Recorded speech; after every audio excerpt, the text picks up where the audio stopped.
Pilot denies black woman first-class seat. Immediately fired after her husband steps in. How far would you go to stand up for what's right, even at 30,000 feet in the air? This story isn't just about a flight. It's about courage, justice, and an unexpected twist that left everyone speechless. When a black woman was denied her rightful seat in first class by a pilot who thought he had all the power, she could have stayed silent. But what happened next? Let's just say it turned the entire flight upside down, and no one saw it coming. Before we begin, where are you watching from today? Let us know in the comments. If you love inspiring stories of resilience and justice, make sure to hit that like button, share this video, and subscribe for more incredible tales. Your support helps us share these impactful stories with even more people. Now let's get into it. The airport buzzed with the familiar rhythm of hurried footsteps, rolling suitcases, and announcements echoing across the terminal. Alara Vance adjusted the strap of her leather tote bag on her shoulder as she stood in the first-class check-in line. Her warm brown eyes scanned the screen of her phone, double-checking her itinerary for the third time. This trip was more than just a flight. It was an opportunity she had worked tirelessly for. As the keynote speaker at a prestigious global summit on business innovation, she had spent months perfecting her presentation. The honor of being the first black woman to headline the event wasn't lost on her, and she carried the weight of expectations with quiet determination. "Miss Vance." The check-in agent's polite voice interrupted her thoughts. Alara stepped forward, flashing a courteous smile. The agent, a young man with a welcoming demeanor, scanned her ticket. For a fleeting moment, his expression shifted curiosity, perhaps surprise, but he recovered quickly. "First class. Everything looks in order. Have a pleasant flight, Miss Vance." "Thank you," Alara said, sliding her boarding pass into her purse. She wasn't oblivious to the occasional double take she received when traveling first class, especially when dressed as she was. A simple but elegant navy blue blazer paired with tailored slacks and understated gold accessories. Her look was professional yet modest, a reflection of her personality. Still, there were always moments like these, reminders of the biases she often encountered. As she approached security, Alara took a deep breath. This was just another trip, she reminded herself. She wasn't here to prove anything to anyone. The terminal was quieter at Gate 14. Alara arrived early, giving herself enough time to relax before boarding. She settled into a chair near the window, pulling out her tablet to review her presentation slides. The light streaming through the glass caught the shimmer of her wedding ring, a detail she often found comforting during solo travels. Marcus, her husband, always said it represented more than their love. It was a reminder that she never faced anything alone. As the boarding announcement crackled through the speakers, Alara stood and joined the priority line. Around her, the murmurs of other passengers blended into the background, but one voice stood out. "Are you sure this is the first-class line?" Alara turned to see a middle-aged man in a crisp pilot uniform. His silver hair was neatly combed back, and his sharp blue eyes were locked on her with a look that bordered on suspicion. "Yes," Alara replied evenly, holding up her ticket. He didn't respond immediately, his gaze flicking from her face to the boarding pass in her hand. The seconds stretched uncomfortably. Finally, he nodded, though his expression remained guarded. "Enjoy your flight," he said curtly, stepping aside to let her pass. Alara's jaw tightened, but she said nothing. It wasn't the first time she'd been scrutinized in spaces where people assumed she didn't belong. Still, there was something unsettling about the man's tone, like a challenge issued without words. She shook it off, determined not to let anything spoil her mood. The interior of the aircraft was a seamless blend of luxury and efficiency. The plush, cream-colored seats in the first-class cabin exuded comfort, a stark contrast to the narrower rows further back. Alara found her seat, 2A, by the window, and began organizing her things. As she stowed her tote bag under the seat, the same voice from earlier startled her. "Ma'am, I'm going to have to ask you to step aside." Alara straightened to see the pilot, his arms crossed, standing in the aisle. Several passengers glanced over curiously, their expressions a mix of confusion and mild interest. "I'm sorry, is there an issue?" she asked, her tone measured. "Yes," he said, his voice firm. "There's been a mistake. This seat isn't yours." Alara frowned, pulling out her boarding pass. "This is 2A, and my ticket clearly states." "I'm aware of what the ticket says," he interrupted, his words clipped. "But I'm asking you to step aside while we sort this out." A hush fell over the cabin. The murmurs began again, louder this time, as passengers exchanged glances. Alara's cheeks burned, but she refused to shrink under his gaze. "There's nothing to sort out," she said, holding up the pass for him to see. "I purchased this seat, and I'm not moving." The pilot's lips thinned into a hard line. "Ma'am, I'm going to ask you one more time to move. Otherwise, I'll have to involve security." The implication hung in the air, heavy and unmistakable. Alara inhaled deeply, willing herself to remain calm. "You're welcome to call them," she said firmly, sliding into her seat. "But I'm not going anywhere." The tension was palpable as the pilot retreated, muttering under his breath. Moments later, two security officers appeared at the cabin door, their presence drawing even more attention. Alara sat tall, her heart pounding, but her resolve unwavering. "Ma'am," one officer began, his tone apologetic, "we've been asked to escort you off the plane." "For what reason?" Alara asked, her voice steady despite the anger bubbling beneath the surface. "There's a dispute about your seat." "There's no dispute," Alara cut in, holding up her ticket. "This seat is mine. Are you asking me to leave because I'm black?" The question hung in the air, a sharp knife cutting through the whispers. The officers exchanged uneasy glances, clearly caught off guard. The pilot reappeared, his face red with frustration. "This isn't about race," he snapped. "It's about following protocol." "Your protocol seems selective," Alara shot back, standing now. Her voice carried the weight of years spent navigating such encounters with grace and grit. "If I were anyone else, would you be questioning my right to be here?" The pilot opened his mouth to respond, but was interrupted by a commanding voice from behind. "What's going on here?" Heads turned as a tall, broad-shouldered man in a tailored suit stepped into the cabin. His expression was calm, but his dark eyes blazed with intensity. Alara felt a surge of relief and surprise. "Marcus," the pilot visibly faltered. "This doesn't concern you, sir." "Oh, but it does," Marcus said, his voice dangerously low. He reached into his jacket pocket and pulled out an ID badge. The color drained from the pilot's face as he read the title. Marcus Vance, Executive Vice President, North American Operations, SkyConnect Airlines. The cabin fell silent, every passenger waiting to see what would happen next. The hush in the first-class cabin was deafening, save for the soft hum of the plane's ventilation system.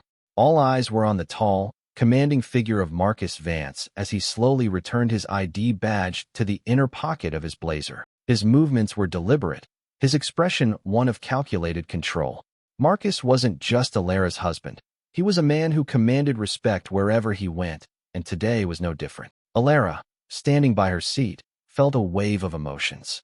Relief washed over her at Marcus's unexpected presence, but a simmering anger remained, anger at the indignity of the situation, at being forced to defend herself in a space she had every right to occupy.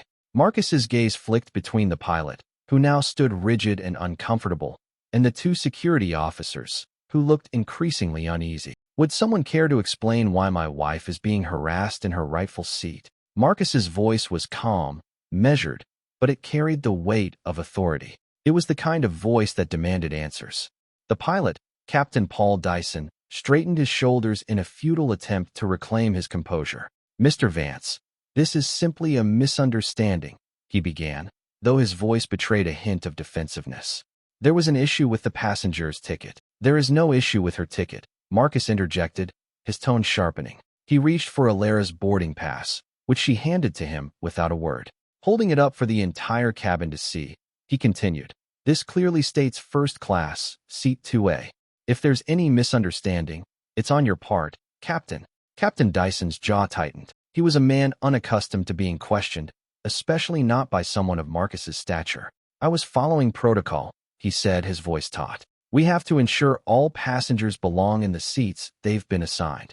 And you determined my wife didn't belong here because..." Marcus let the question hang, his piercing gaze fixed on the pilot. Dyson hesitated, his eyes darting to Alara, then to the passengers watching intently. The cabin seemed to shrink under the weight of the silence.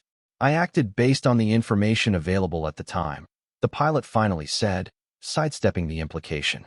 Marcus took a deliberate step closer, his towering presence making the pilot visibly uncomfortable. "Let me make one thing clear," Marcus said, his voice dropping to a near growl. "My wife doesn't just belong here. She worked harder than most people on this plane to earn her place. What she does not deserve is to be publicly humiliated by someone who should know better. The murmurs of the passengers grew louder, a low tide of agreement rippling through the cabin. Alara felt their eyes on her, some sympathetic, others curious. She remained standing, her posture a perfect picture of grace under fire. This wasn't the first time she'd faced adversity, and it likely wouldn't be the last. But having Marcus by her side gave her strength she hadn't realized she needed. The two security officers exchanged uneasy glances, clearly unsure of how to proceed. One of them cleared his throat. "Mr. Vance, we were only called in to de-escalate the situation," he said carefully. "If there's no issue with Mrs. Vance's ticket, we're happy to step away." Marcus gave the officer a curt nod. "You're dismissed." The officers wasted no time retreating to the front of the plane, their presence no longer required. Marcus turned his attention back to Dyson, whose bravado had all but evaporated. "I'm going to ask you one final time," Marcus said, his voice as cold as steel. "Why did you single out my wife?" Dyson's face flushed, his silence more telling than any answer he could have given. The truth was evident to everyone in the cabin, but he lacked the courage to admit it outright. Alara finally spoke, her voice steady but edged with the frustration she'd held back for too long.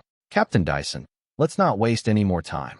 If you're going to accuse me of something, do it outright. But understand this. I will not be intimidated, and I will not be silenced." The power in her words resonated, drawing nods from several passengers. Dyson shifted uncomfortably, the weight of his actions pressing down on him. He opened his mouth to respond, but a sudden voice cut through the tension. "This isn't the first time he's done this," a woman's voice said from across the aisle. All heads turned to a middle-aged woman seated in 3C. Her face was stern, her gaze fixed on Dyson. "I've flown with this airline for years," she continued, "and I've seen him question people like her before. Always subtle, always careful, but it's a pattern." Dyson's eyes widened in alarm. "That's completely unfounded, is it?" Marcus said, cutting him off, his eyes burning with quiet fury. "Because if there's a pattern here, you can bet I'll uncover it." Dyson's attempt to defend himself unraveled quickly under Marcus's scrutiny. Passengers began whispering amongst themselves, some recalling their own experiences, others voicing support for Alara. The tide had turned, and Dyson stood alone against a growing wave of accountability. "Captain Dyson," Marcus said, his voice ringing with finality, "you are relieved of your duties, effective immediately. I'll be filing a formal complaint with the airline's board, and I'll personally ensure this incident is fully investigated." The pilot's face paled. "You can't." "Oh, I can," Marcus said, his tone leaving no room for argument. "And I will." Dyson's shoulders slumped, the weight of his actions crashing down on him. He looked to the crew for support, but none was offered. Even the flight attendants avoided his gaze, unwilling to align themselves with a sinking ship. Alara, still standing tall, turned to Marcus. "Thank you," she said softly, her voice steady despite the whirlwind of emotions coursing through her. He placed a hand on her shoulder, his touch both protective and reassuring. "You never have to thank me for standing by your side," he said. As Dyson was escorted off the plane, Alara took her seat. The murmurs of the passengers slowly faded into silence. Marcus knelt beside her, his hand gently covering hers. "Are you okay?" he asked. She nodded, exhaling a breath she hadn't realized she was holding. "I am now." Marcus smiled, but his eyes carried a flicker of sadness. "I'm sorry you had to go through that." Alara squeezed his hand. "It's not the first time, and it probably won't be the last. But we handled it together." As the plane prepared for takeoff, Alara leaned back in her seat, her gaze shifting to the window. Outside, the sun dipped below the horizon, casting the sky in hues of gold and orange. It was a quiet reminder of resilience, a promise that no matter how dark things might seem, the light always found a way through.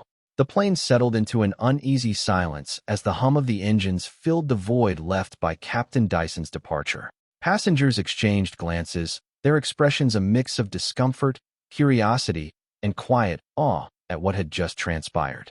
Alara sat back in her seat, her fingers brushing lightly over the smooth leather armrest. The tension in her chest was beginning to unwind, but a small knot of anger still lingered, tangled with exhaustion. Marcus remained kneeling beside her, his presence steady and grounding. He didn't rush her, didn't bombard her with reassurances or attempts to lighten the mood. He simply stayed close, watching her carefully, as if trying to read the thoughts she hadn't yet voiced.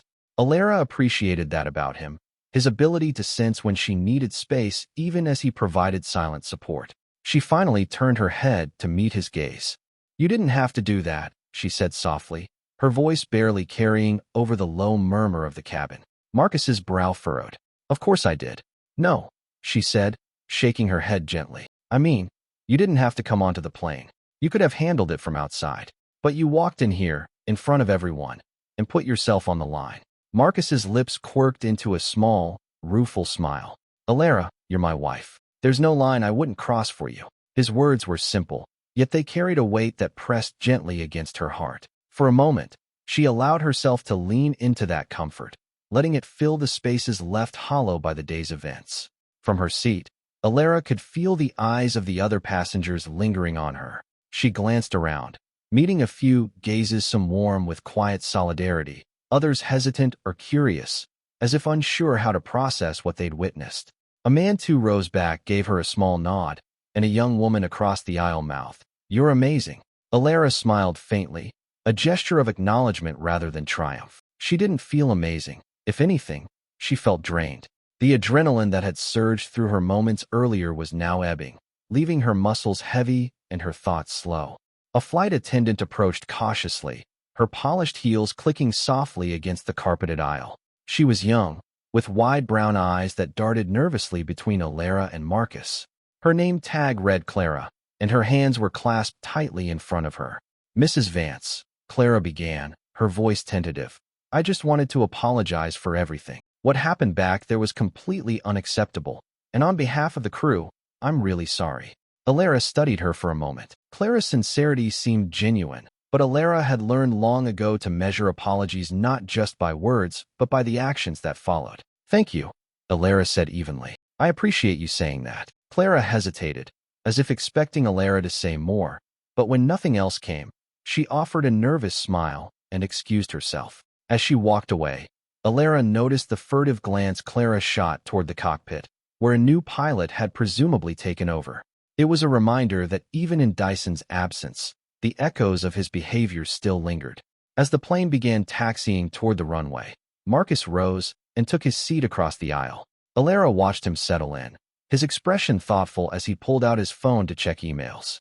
He was always like this, balancing the personal and the professional with a quiet determination that sometimes made her wonder how he managed it all. Alara turned her attention to the window, where the last rays of sunlight painted the tarmac in hues of amber and rose. The view reminded her of a line from her keynote speech. "Innovation isn't born from comfort. It's forged in the fires of adversity." She had written those words with her career in mind, but today they felt oddly personal. She thought about the pilot's sneering tone, the assumptions he had made about her without knowing anything about her life, her accomplishments, or her character. It wasn't just about a seat on a plane. It was about the silent battles fought every day by people who, like her, were forced to justify their place in spaces they had every right to occupy. A soft sigh escaped her lips. She wasn't naive. She knew this wouldn't be the last time she encountered prejudice.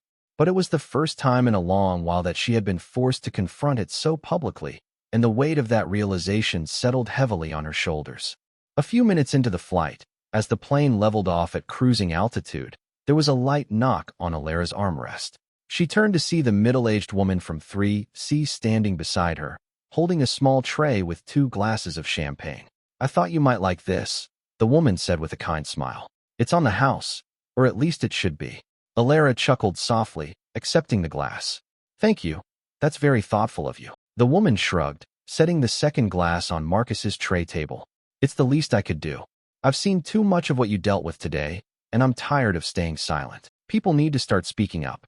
Alara studied the woman's face, searching for something beyond the surface kindness. There was a weariness in her eyes, a quiet acknowledgement of shared experiences. It was a small but meaningful gesture, and Alara accepted it for what it was. "I appreciate that," Alara said sincerely. The woman nodded and returned to her seat, leaving Alara to sip her champagne in silence. The bubbles tickled her tongue, a subtle reminder that even in the midst of chaos, there were moments of sweetness. As the flight progressed, Marcus leaned across the aisle, his voice low so as not to disturb the other passengers. "Alara," he said, his tone soft but firm. "This isn't over." She glanced at him, raising an eyebrow. "What do you mean?" "I mean Dyson," he said, "and anyone else like him. This isn't just about today. It's about making sure something like this doesn't happen to you or anyone else again." Alara set her glass down, her fingers tracing the stem thoughtfully. She understood what he was saying, and a part of her was grateful for his determination. But another part of her felt the familiar tug of exhaustion. Fighting these battles was necessary, but it was also draining. "Marcus," she began carefully, "I appreciate everything you've done, I do. But you can't fix the world overnight." "No," he agreed, his eyes steady on hers. "But I can start with this airline, and I can make damn sure they know who they're dealing with." His words were a promise, not just to her, but to anyone who had ever been made to feel small. Alara nodded, a faint smile tugging at her lips. She didn't have the energy to argue, and deep down, she knew he was right. The cabin lights dimmed as the crew prepared for the evening service. Alara reclined her seat, letting her eyes drift shut. The hum of the engines became a soothing rhythm, lulling her into a light doze. As the plane soared through the darkening sky, Alara found herself thinking not of the day's events, but of the future, of a world where stories like hers wouldn't need to be told. It was a dream, perhaps a distant one, but it was hers to hold on to. The hum of the airplane engines filled the dimly lit cabin, steady and unchanging, a soothing background to the quiet conversations and faint rustling of passengers settling in for the night. Alara sat upright, the glass of champagne now empty on her tray table, her thoughts refusing to settle. She glanced across the aisle at Marcus, who was reading something on his tablet, the glow from the screen softening his sharp features. She admired how composed he always seemed, even in moments of conflict. Yet she knew him well enough to recognize the undercurrent of frustration simmering beneath his calm exterior. Marcus wasn't the type to let injustices go unchecked, and Alara knew he wouldn't rest until he had addressed what had happened today. Her gaze drifted toward the window, where the inky darkness of the night sky stretched endlessly. Tiny pinpricks of stars blinked faintly, distant and untouchable. The view was both calming and unsettling, a reminder of the vastness of the world and how small her struggles might seem in the grander scheme of things. But even small struggles could feel monumental when they were personal. A soft knock on her armrest interrupted her thoughts. Alara turned to find the young flight attendant, Clara, standing beside her again. This time, she held a steaming cup of tea on a small saucer, her expression tentative but earnest. "I thought you might like this," Clara said, her voice quiet but steady. "I know it's not much, but it's chamomile. It might help you relax."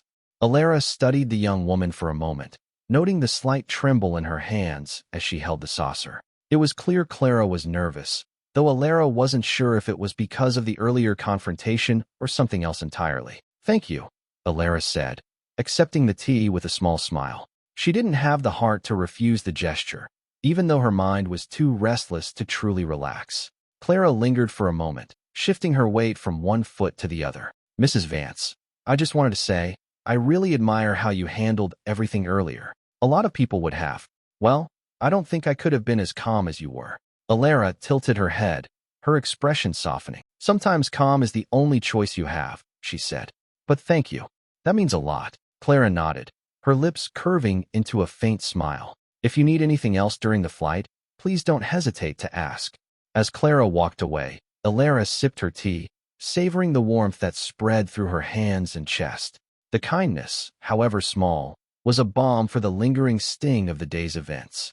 As the flight settled into its routine, Alara leaned back in her seat, allowing her eyes to drift closed. Sleep didn't come easily, but the rhythmic vibrations of the plane and the steady hum of the engines created a cocoon of white noise that lulled her into a light doze. She wasn't sure how much time had passed when she heard Marcus's voice, low and measured, speaking to someone nearby. Blinking her eyes open, she turned her head to see him conversing with the woman from 3C, the same woman who had brought them champagne earlier. They spoke in hushed tones, but there was a quiet intensity to their exchange that piqued Alara's curiosity. Marcus glanced in her direction, catching her gaze, and gestured for her to join them. Alara unbuckled her seat belt and moved to the seat beside him, her movements slow and deliberate, still shaking off the haze of near sleep. "This is Mrs. Helen Sharp," Marcus said, introducing the woman. She has something you might want to hear. Helen extended a hand, her grip firm but warm. It's a pleasure to meet you, Mrs. Vance. I hope you don't mind my intruding. Not at all, Alara replied, taking the seat beside her husband. What's this about? Helen leaned in slightly, her voice dropping to a conspiratorial whisper. It's about Dyson, the captain from earlier. Alara felt her muscles tense. Go on. Helen sighed, her expression hardening. I've been flying with this airline for years, and I've seen him pull stunts like that more times than I can count. Always subtle, always targeting people he thinks won't fight back. But today was different. Today he pushed too far. Alara exchanged a glance with Marcus, who nodded slightly, encouraging her to listen. I'm a retired HR executive, Helen continued. I've seen men like him come and go, and let me tell you, if someone doesn't put a stop to it, they only get bolder. I wanted to say something earlier, but I didn't know how it would be received. Now I'm sure of it. People need to know the truth about him. What are you suggesting? Alara asked carefully. Helen straightened, her resolve evident. I'm saying I'll back you up if you decide to pursue this. I'll testify, give a statement, whatever it takes to make sure he doesn't get away with it again. Alara's heart swelled with gratitude, but also with the weight of what Helen's offer represented. This wasn't just about her anymore. It was about holding someone accountable for years of unchecked behavior. Thank you, Alara said, her voice steady despite the emotions swirling inside her. That means more than I can say. Helen smiled, a warm, reassuring gesture. You're welcome. And for what it's worth, I think you handled yourself brilliantly today. After Helen returned to her seat, Alara and Marcus sat in silence for a moment, each lost in their thoughts. The cabin lights had dimmed further, casting soft shadows across their faces. The atmosphere felt heavy, but not oppressively so, more like the calm before a storm. Do you think she's right? Alara asked finally, her voice barely above a whisper. About pursuing this? Marcus turned to her, his expression thoughtful. I think it's your decision to make, he said. But if you want my opinion, yes, she's right. Dyson needs to be held accountable. And not just for you, but for everyone he's wronged. Alara nodded slowly, her gaze fixed on the empty teacup on her tray table. She thought about the countless moments in her life when she had chosen to let things slide, to keep the peace, to avoid making waves. But this time felt different. This time, she had the support she needed to stand up and say, enough is enough. I'll think about it, she said, her tone firm but contemplative. Marcus reached for her hand, threading his fingers through hers. Whatever you decide, I'm with you. Alara looked at him, her heart swelling with love and gratitude. I know. As the plane continued its journey through the night, Alara leaned back in her seat, her thoughts a mixture of exhaustion and resolve. The weight of the day still pressed heavily on her, but for the first time in hours, she felt something else as well, a flicker of hope. It was a small thing, fragile and fleeting, but it was enough to carry her forward. The rhythmic drone of the engines seemed louder in the early hours of the flight, an unbroken hum that filled the cabin with a muted sense of stillness. Alara's teacup sat empty on the tray table, a faint ring of liquid at the bottom catching the soft amber glow of the overhead light. She leaned back in her seat, eyes closed but far from asleep, her thoughts tumbling over one another like restless waves. It wasn't just about Dyson anymore. Helen Sharp's words had planted a seed in her mind, a growing realization that this confrontation might be part of something larger, something she hadn't entirely anticipated. Alara wasn't the type to seek out conflict, but this time she couldn't ignore the weight of what had happened, not when she could still feel the sting of Dyson's words echoing in her ears. A sudden burst of activity in the aisle drew her attention. Alara opened her eyes to see a flight attendant whispering urgently to another near the galley. Their expressions were tense, their gestures sharp and hurried. Something was happening. Marcus noticed it too, lowering his tablet and leaning slightly into the aisle to observe. His brow furrowed, and he glanced at Alara, a silent question in his eyes. She shrugged lightly, but the tension in her shoulders betrayed her unease.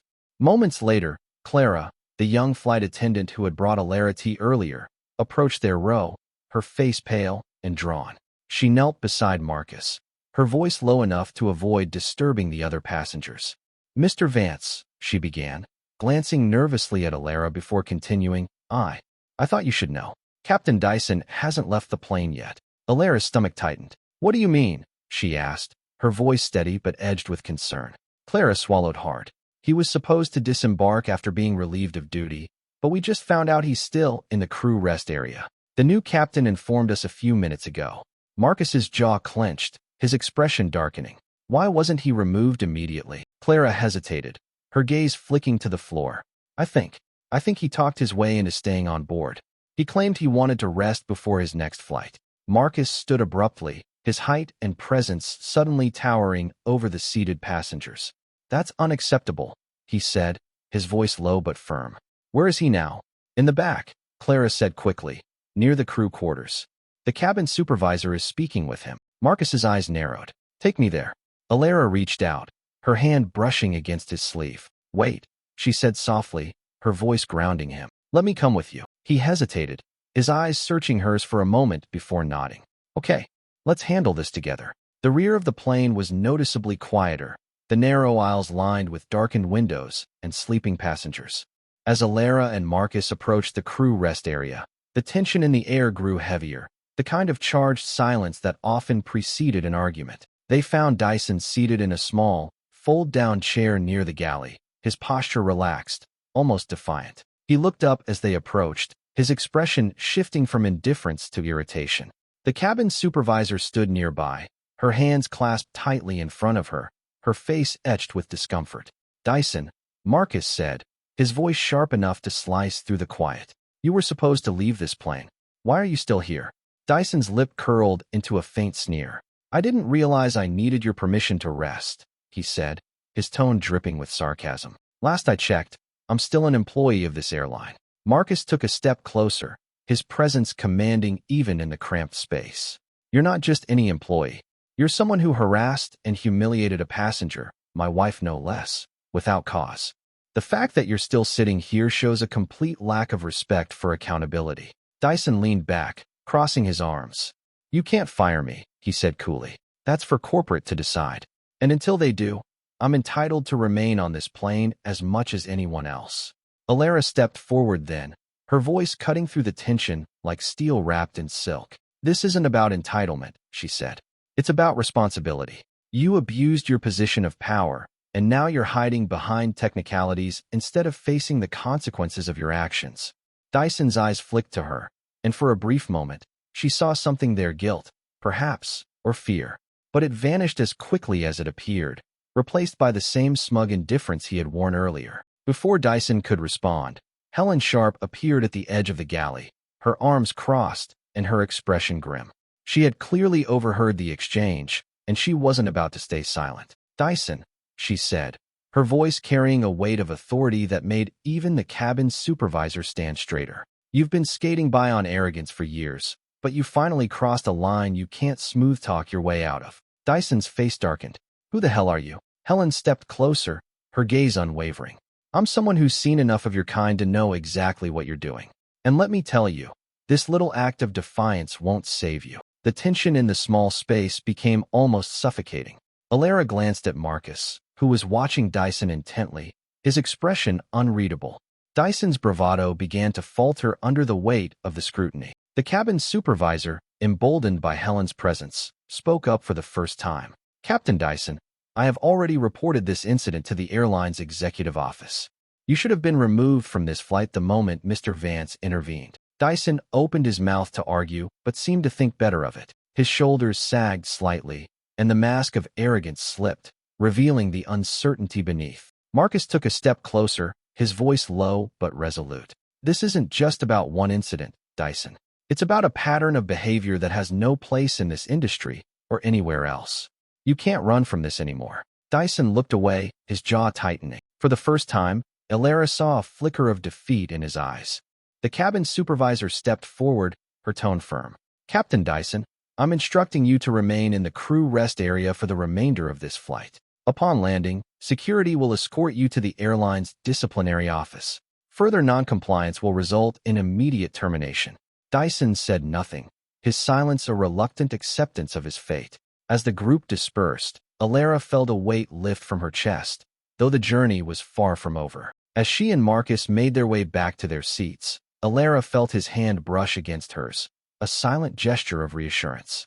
They had stood together, and they would continue to do so, no matter how long the road to justice might be. For the first time since the flight began, Alara allowed herself to truly relax.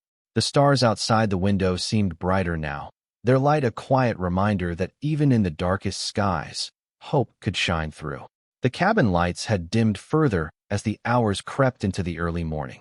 The world outside was an endless expanse of black, broken only by the faint glimmer of stars. Inside the plane, a heavy stillness hung in the air, a fragile balance of tension and exhaustion. Alara sat quietly, her hands folded in her lap. She could still feel the faint tremor in her fingers from the confrontation with Dyson. The man's smug face lingered in her mind, a stark reminder of how deeply ingrained arrogance could be when left unchecked. But beneath the weariness, there was something else, a quiet sense of triumph. Dyson had been silenced, his power stripped away, at least for the moment. And that, Alara knew, was a step toward something greater. Marcus sat across the aisle, his tablet forgotten on the tray table. He had been watching her in that quiet, observant way of his, as though gauging her mood without needing to ask. When their eyes met, he offered a faint smile, the kind that always reminded her she wasn't alone. "Do you want to talk about it?" he asked gently. Alara shook her head, her lips curving into a tired smile. "Not yet. I think I just need to sit with it for a while." Marcus nodded, his gaze softening. "Take your time." The cabin was hushed, most passengers asleep or lost in their own thoughts. The faint clink of glassware and the soft shuffle of the flight crew moving through the aisles were the only sounds. Alara sipped the last of her tea, the warmth settling in her chest like a balm. She was beginning to feel the pull of sleep when a shadow fell over her seat. It was Helen Sharp again, standing beside her with a small, folded piece of paper in her hand. Her expression was serious, but there was a flicker of warmth in her eyes. "May I?" Helen gestured toward the empty seat beside Alara. Alara nodded, curious. "Of course." Helen settled into the seat, smoothing her skirt over her knees. She unfolded the paper and handed it to Alara. It was a handwritten note, the letters neat and deliberate. Alara read the words slowly, her brows knitting together as the meaning sank in. It wasn't a letter of encouragement or a simple thank you. It was a detailed account of Dyson's behavior on past flights, a timeline of incidents that Helen had personally witnessed. Some were minor, easily dismissed as poor judgment, but others were damning. Unwarranted accusations, discriminatory comments, and reports of passengers requesting to switch flights after interactions with him. "I wasn't sure if I should share this," Helen said softly, breaking the silence. "But after what I saw tonight, I realized it's not enough to just sit on the sidelines. People like him thrive on silence." Alara set the note on her lap, her fingers brushing the edges of the paper. The weight of it felt tangible, a collection of truths that had been hidden for far too long. "Thank you," Alara said, her voice steady despite the swirl of emotions inside her. This could make a real difference." Helen nodded. "Use it however you see fit. I just wanted you to know you're not alone in this." For the first time that night, Alara felt a surge of hope, not just for herself, but for everyone who had been forced to endure Dyson's behavior without recourse. She folded the note carefully and slipped it into her purse, where it felt like a shield waiting to be wielded. After Helen returned to her seat, Alara leaned back, her thoughts racing. The note was more than evidence. It was a reminder of the power of collective voices. She had spent so much of her life fighting battles alone, but this time she wasn't just speaking for herself. There were others, people who had been wronged, people who hadn't had the chance to speak up. And now, she had the opportunity to be their voice. Marcus shifted in his seat, drawing her attention. He raised an eyebrow, silently asking if she was all right. Alara gave him a small nod, her lips curving into a faint smile. "I think I know what I need to do," she said quietly. Marcus's expression softened. "Whatever it is, you have my full support." Alara reached across the aisle, her fingers brushing his. The simple touch grounded her, a reminder of the partnership that had carried them through so much. "I know," she said, "and that's enough." As the hours wore on, Alara found herself staring out the window, the stars a silent audience to her thoughts. She thought about the confrontation with Dyson, about Helen's note, and about the many passengers who had watched the events unfold in silence. Some had offered support, but most had looked away, unwilling to involve themselves in the conflict. It wasn't their fault, Alara reminded herself. Fear was a powerful thing, and it often kept people from doing what they knew was right. But she couldn't ignore the nagging thought that silence had its cost, a cost she had felt deeply tonight. Marcus's voice broke the silence, low and steady. "You're thinking about the next step, aren't you?" Alara turned to him, her eyes thoughtful. "Yes," she admitted. "But it's more than that. It's about how to make it count, how to make sure this isn't just another story that gets buried." Marcus nodded slowly. "You've already started that process. By standing your ground, by speaking up, you've planted a seed. Now it's about nurturing it." Alara considered his words, the truth in them resonating deeply. This wasn't just about Dyson. It was about challenging the system that had allowed him to thrive. And while the path ahead felt daunting, it was one she was ready to walk. "I'll need your help," she said, her voice soft but firm. Marcus smiled, his eyes warm with pride. "You'll have it. Every step of the way." The first hints of dawn began to creep into the sky, casting a pale golden glow over the horizon. Alara watched as the darkness slowly gave way to light. The transition subtle but unstoppable. It felt like a metaphor for the journey she was about to embark on, a reminder that even the darkest nights couldn't hold back the morning. As the plane began its descent, Alara felt a sense of clarity settle over her. This wasn't the end of the story, it was just the beginning. And for the first time in a long while, she felt ready to face whatever came next. She reached into her purse, her fingers brushing against Helen's note. It was a small thing, but it held the weight of something much larger, a promise of change, a chance to rewrite the narrative. Alara looked at Marcus, her voice steady and sure. "Let's make this right." He nodded, his hand closing over hers. "Let's do it together." As the plane touched down, the wheels skimming the runway with a low rumble, Alara felt a flicker of something she hadn't expected, hope. It was fragile, but it was there, a light in the distance guiding her forward. And she knew, without a doubt, that this was only the beginning. The plane taxied to its gate, the steady rumble of the engines vibrating through the cabin. Passengers stirred awake, stretching or collecting their belongings. The weight of the night's events still clung to Alara, though the flicker of hope within her burned brighter now. Her hand brushed against the note in her purse, a tangible reminder of the responsibility she carried. Marcus stood, reaching for their carry-on bags from the overhead compartment. His movements were calm and deliberate, a quiet reassurance that they were a team, no matter what lay ahead. Alara adjusted her blazer, smoothing the creases, and rose to her feet. She caught a glimpse of Helen Sharp, who gave her a firm nod, as if to say, "You've got this." As the cabin doors opened and passengers began to disembark, Alara hesitated. Dyson was somewhere on this plane, likely waiting for the all-clear to slip away unnoticed. A part of her wanted to confront him again, to demand accountability in front of everyone. But another part, the quieter voice of wisdom, reminded her that the real reckoning wouldn't happen here. It would happen where it mattered most, within the airline's leadership and its policies. Alara and Marcus stepped into the terminal, the fluorescent lights bright and unforgiving after the dim cabin. They were met almost immediately by a representative of SkyConnect Airlines, a sharp-dressed man with an apologetic expression. "Mr. and Mrs. Vance," he began, his tone careful. "My name is David Finch. I'm the Regional Operations Manager. First, let me extend my deepest apologies for what happened on your flight. We take incidents like this very seriously, and I assure you, there will be an immediate investigation." Marcus stepped forward, his presence commanding. "An investigation isn't enough," he said firmly. "This isn't an isolated incident. Captain Dyson's behavior reflects a deeper issue within your organization, one that requires immediate and comprehensive action." Finch shifted uncomfortably. "I understand your frustration, Mr. Vance, and I assure you—" "No, you don't understand," Alara interrupted, her voice steady but unyielding. "This isn't just about frustration.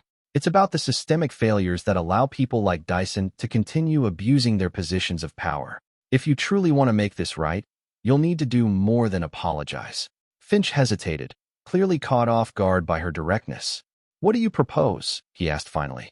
Alara glanced at Marcus, who gave her a subtle nod. She stepped closer to Finch, her voice firm. "I propose a full review of Dyson's record and a transparent process for addressing passenger complaints.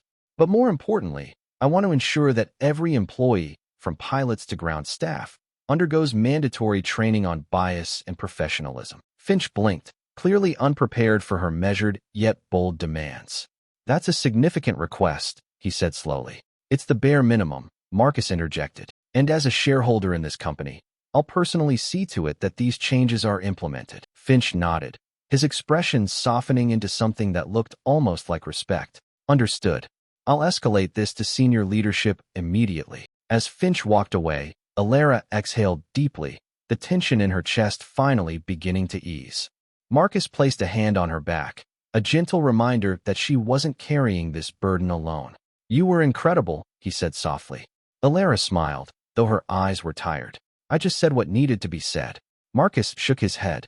No, you did more than that. You showed them what real leadership looks like. She glanced around the terminal, the bustling crowd moving past them as though nothing extraordinary had happened. To them, it was just another day, another flight. But to Alara, it was a turning point, a moment when she had chosen to stand up not just for herself, but for everyone who had ever been silenced. The sound of approaching footsteps drew Alara's attention. Dyson appeared, flanked by 2 security personnel. His face was drawn and pale, the arrogance stripped away. He caught sight of Alara and Marcus, his eyes flickering with something that might have been regret, or perhaps just fear of the consequences to come. Alara met his gaze, her expression calm but unwavering. She didn't say anything. She didn't need to. The silence spoke louder than words. You don't get to win. As Dyson was led away, Alara felt a sense of closure. It wasn't complete, not yet, but it was a start. The following weeks were a whirlwind of meetings, statements, and plans for change. Alara and Marcus worked closely with SkyConnect's leadership, ensuring that the promises made in the terminal were followed through. Helen Sharp provided her testimony, her detailed accounts of Dyson's behavior serving as a crucial piece of evidence. The airline announced a sweeping set of reforms: mandatory training for all employees, a new system for reporting and addressing complaints, and a commitment to fostering diversity and inclusion at every level. Dyson was officially terminated, his record marked with the incidents he had tried so hard to deny. But for Alara, the most significant change was the ripple effect. Passengers began sharing their own stories, inspired by her courage. Each voice added to the chorus, a collective demand for accountability and respect. Months later, Alara found herself standing at a podium, the bright lights of a conference room casting a warm glow on her face. She was delivering the keynote speech she had prepared for so long ago, the one that had been overshadowed by the events on that flight. Her voice was steady as she spoke, her words resonating with the audience. Adversity isn't just an obstacle, it's an opportunity. It's a chance to stand up, to speak out, and to create the change we want to see in the world. Marcus sat in the front row, his expression one of quiet pride. He had been there every step of the way, her partner in every sense of the word. And as she looked out at the sea of faces before her, Alara knew she wasn't alone in this journey. Together, they were building something stronger, a future where no one would have to fight these battles alone. Weeks later, as Alara and Marcus boarded a new flight for a well-earned vacation, the experience felt different. The crew greeted them warmly, their smiles genuine. Alara took her seat in first class, her posture relaxed, her heart light. As the plane ascended into the sky, she gazed out the window, the clouds rolling past like waves on an endless sea. The journey wasn't over, not by a long shot, but for the first time in a long while, Alara felt at peace. And she knew, with unwavering certainty, that the sky was no longer a limit. It was a promise of change, of growth, and of endless possibilities. Justice isn't always immediate, but when it arrives, it leaves a mark that can't be ignored. This wasn't just about one woman's fight. It was a reminder that standing up for what's right can spark change far beyond the moment. If this story moved you, inspired you, or made you think, don't forget to hit subscribe and join us for more powerful stories that matter. Thank you for watching, and I'll see you in the next one.